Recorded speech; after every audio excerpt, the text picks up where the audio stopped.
Hi everyone, it's Derek here from AduMed. So there are three main things we need to think about when approaching the management of stable COPD. So firstly, we need to think about the features of steroid responsiveness. This is really important as it allows us to differentiate between the management options when we reach step 2 of management.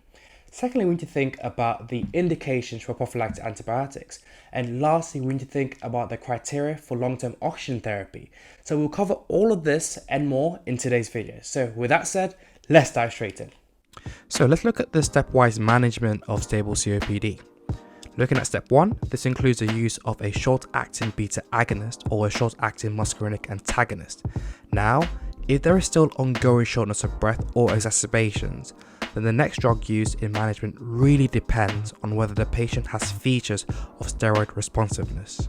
Such features include a previous history of asthma or atopy, elevated eosinophils in blood tests, a variation of symptoms throughout the day, and a substantial variation in certain tests. These tests are a serial peak flow rate and an FEV1. So if we've got evidence of steroid responsiveness, the next step for these patients will include a long-acting beta agonist in addition to an inhaled corticosteroid. Now, if the patient is still breathless and still has exacerbations despite this step, then triple therapy can be commenced with a long-acting beta agonist, a long-acting muscarinic antagonist, and inhaled corticosteroids. So for those patients who are still struggling with their symptoms but have no features suggesting steroid responsiveness, step 2 after a short-acting beta agonist or a short-acting muscarinic antagonist will be a long-acting beta agonist in addition to a long-acting muscarinic antagonist. If despite this the patient still has day-to-day symptoms that affect the quality of life, have had an admission to hospital, or with 2 or more exacerbations in the past year, then triple therapy can be considered. Secondary care may consider prophylactic antibiotics in certain cases. This usually tends to be azithromycin given in non-smokers who are on optimized treatment, but despite this, they continue to have recurrent exacerbations.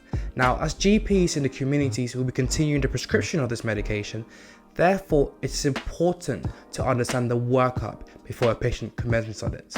Patients on azithromycin will need a CT thorax to exclude bronchiectasis, a sputum culture to exclude TB, bloods for LFTs, and also an ECG to exclude prolonged QT, which azithromycin can cause.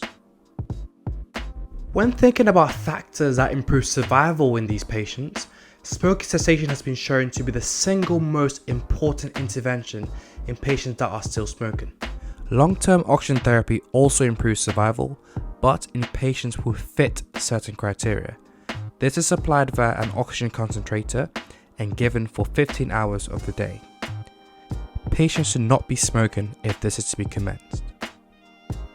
So our criteria for long-term oxygen therapy include oxygen saturations of 92% or less, very severe or severe airflow obstruction, cyanosis, polycythemia, peripheral edema, and a raised JVP.